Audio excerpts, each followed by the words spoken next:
10টা ছাগল।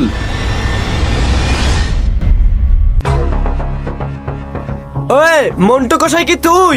জি ভাই, আমি মন্টু কষাই, বলেন। ঈদের প্রথম দিন কোরবানির পশু বানাতে হবে, এর কাছে ঠিকানা লিখে দিচ্ছি, ঠিকানা মোতাবেক চলে আসিস। শোনেন ভাই সাহেব, ঈদের প্রথম দিন তো হবে না, কারণ আমি 10টা ছাগলের বুকিং নিয়ে ফেলছি। ঈদের প্রথম দিন ইনাদেরটা বানাবো, তারপরের দিন আপনারটা বানাবো। এই শেখ কখনো না শুনতে পারে না। ঈদের প্রথম দিন মানে প্রথম দিন। ওদের কয়টা পশু বুকিং নিছো বলো।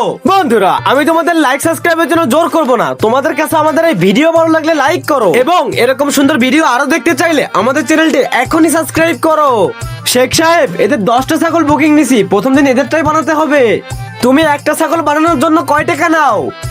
আরে শেখ সাহেব, টাকা কোনো ব্যাপার না, এই দেখেন আমি অ্যাডভান্স নিয়েছি এবং ওদের সাথে ওয়াদা করে ফেলছি। যখন টাকার ব্যাপার আসলো তাহলে মুখ বন্ধ রাখতে হবে। আচ্ছা তোমরা বলো, একে একটা ছাগল বানিয়ে দেওয়ার জন্য কয় টাকা দাও? শেখ সাহেব, আমরা কি 1000 টাকা দিই একটা ছাগলের জন্য? একটা ছাগলের জন্য মাত্র 1000 টাকা? আমি তোমাকে একটা ছাগলের জন্য 50,000 টাকা দিব। তুমি এসি রুমের ভিতরে বসে ছাগল কাটাকাটি করবা। এই বাংলাদেশিদের মন তো ছোট ছোট হয়, আমার মন সৌদি আরবের মরুভূমির মতো বিশাল বড়। তোমার কষ্ট কম হবে আর টাকাও বেশি পাবা। যদি রাজি থাকো তাহলে ঠিকানা নাও, না হলে আমি চলে যাই। একটা ছাগলের জন্য 50,000 টাকা, তার উপরে এই গরমের মধ্যে এসি রুমের ভিতরে বসে কাজ করব। বাহ, রাজকীয় ব্যাপার। এইটাও তোমাদের অ্যাডভান্স। আমি আগে শেখ সাহেবেরটা বানাবো। এই কসাই তো চলে গেল। এই কসাইকে যেতে দেওয়া যাবে না, তা না হলে আমি এই সময় কোথায় কসাই পাবো? এর পেছনে পেছনে চলো।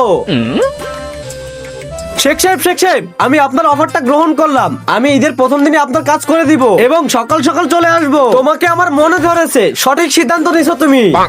অ্যাড্রেস লিখে দাও একে। সকাল সকাল ঈদের প্রথম দিন। এই কসাই, তুই এটা করতে পারবি না, তুই আমাদের কথা দিয়েছিস ঈদের প্রথম দিন আমাদের কাজ করবি।